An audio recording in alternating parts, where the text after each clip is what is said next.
buried 2 bottles underground for 2 weeks and some days ago. We put some stones here to remember where we kept it. We put biodegradable things in one bottle and put non-biodegradable things in one bottle.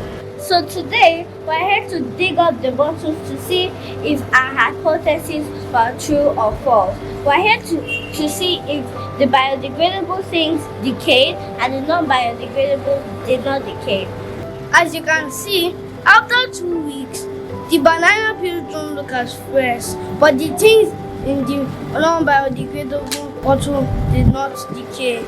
Since these cannot decay, we cannot leave them on the ground for a long time. We can use them to make new things, and they can be used for food source for plants. Now that we learned our hypothesis was true or false, we're going to write our conclusions back in the class.